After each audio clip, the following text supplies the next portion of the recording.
সদনত ইউচিচিক লৈ প্ৰথমে বিতৰ্ক মানে ইউচিচিত যেটো লিভ ইন ৰিলেশ্যনৰ কথা কৈছে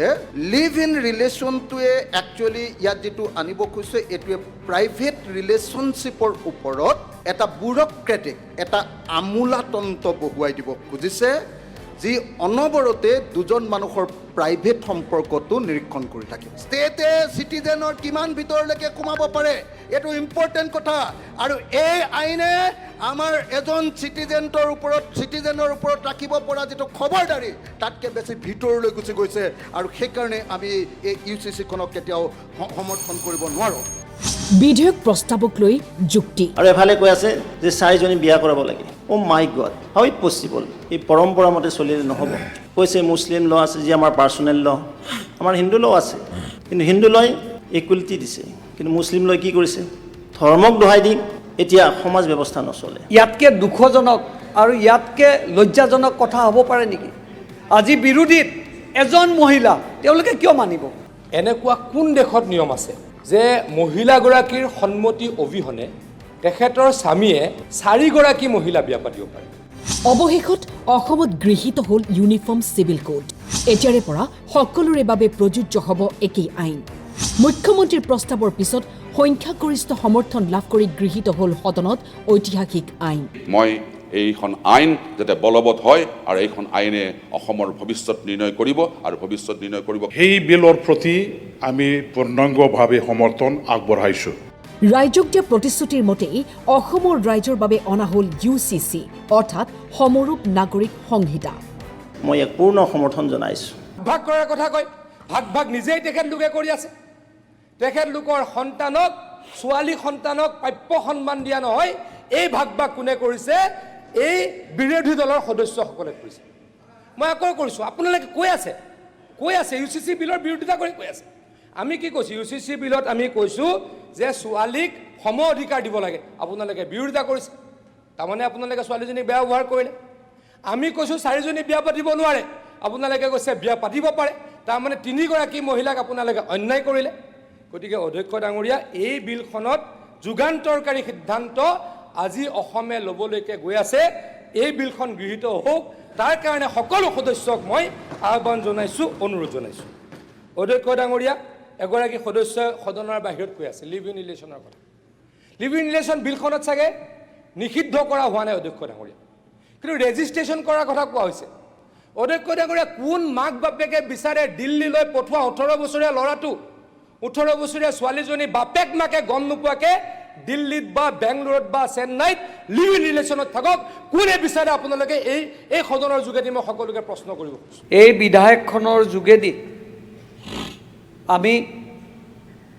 অসম তৃতীয় ৰাজ্য হ'ব ইতিমধ্যে প্ৰধানমন্ত্ৰীয়ে প্ৰমাণ কৰি দিলে আৰু আমাৰ মুখ্যমন্ত্ৰীয়ে প্ৰমাণ কৰি দিলে যে মহিলা আৰু পুৰুষৰ মাজত ডিফাৰেন্স একো নাই আমি সম অধিকাৰ দিয়াৰ ব্যৱস্থা কৰিছোঁ আজি বহুত মুছলমান মহিলাই এই আইনখনৰ সপক্ষে মাত দিছে আপোনালোকে এবাৰ সেই পৰিয়ালৰ ওচৰলৈ যাওক কোনো স্ত্ৰীয়ে নিজৰ পুৰুষক 4টা বিয়া হোৱাটো নিবিচাৰে কোনোৱে নিবিচাৰে সি হিন্দুৱে হওক মুছলমানে হওক বা খ্ৰীষ্টিয়ানে হওক বা বুদ্ধিষ্টে হওক কেতিয়াও নিবিচাৰে আপুনি আপোনাৰ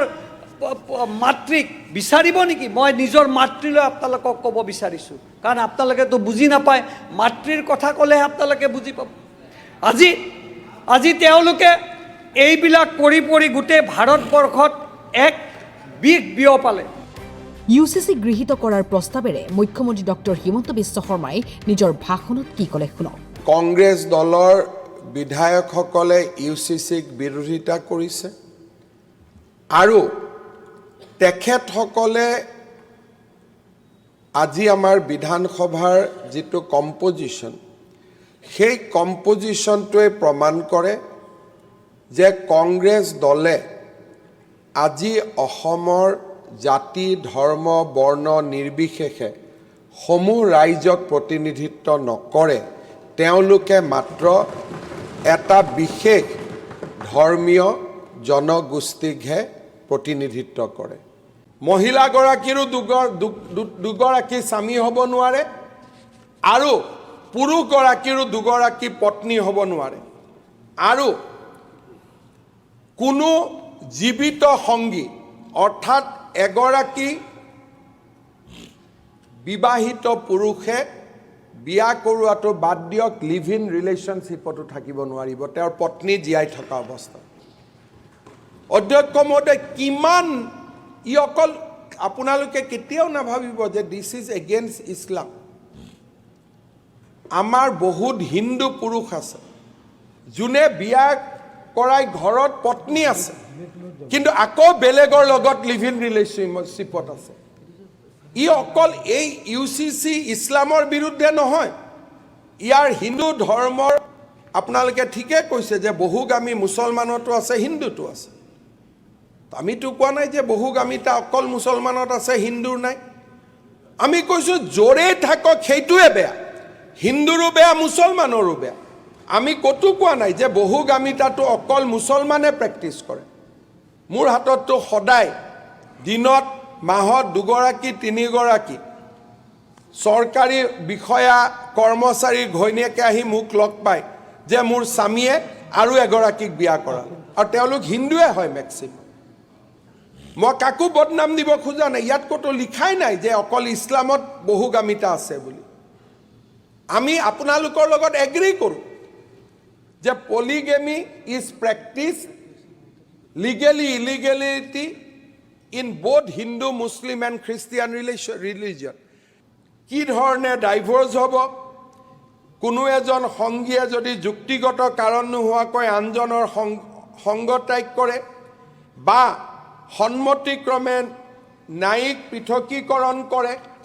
বা আমাৰ ইয়াত আদালতে পৃথকীকৰণৰ ডিক্টেটৰ দিয়ে ডিক্ৰী দিয়ে তাক আমি ইয়াতে ন্যায়সংগত বুলি ধাৰা ২৭(২)ত আমি উল্লেখ কৰিছোঁ অধ্যক্ষ মহোদয় যদি এজন পত্নী থাকোঁতে আন এগৰাকী পত্নী বিয়া কৰায় বা মহিলাক বিয়া কৰায় বিয়াখন ভইড মেৰেজ হ'ব আৰু এনে বিবাহত বহা ব্যক্তিজনৰ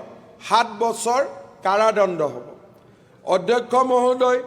যদি বলপূৰ্বক জোৰ জুলুম গুৰুতৰ প্ৰবঞ্চনাৰ জৰিয়তে যদি বিবাহ কৰা হয় সেই বিবাহখনো বাতিলযোগ্য হ'ব অধ্যক্ষ মহোদয় আমাৰ ইয়াতে কোৱা হৈছে যে বিবাহ বিচ্ছেদৰ কিছুমান কাৰণ আমি ইয়াত দেখুৱাইছোঁ ধাৰা ৩১(১)ত যে কাৰোবাৰ যদি সংসাৰ ধৰ্ম ত্যাগ কৰিব খুজিছে অন্য ধৰ্মলৈ যাব খুজিছে যদি 7 বছৰ ধৰি খবৰ লোৱা নাই বিভিন্ন ধৰণৰ ডাইভৰ্চৰ জেনুইন গ্ৰাউণ্ডবিলাকো আমি ইয়াতে উল্লেখ কৰিছোঁ নিউজ ডেস্ক টাইম 8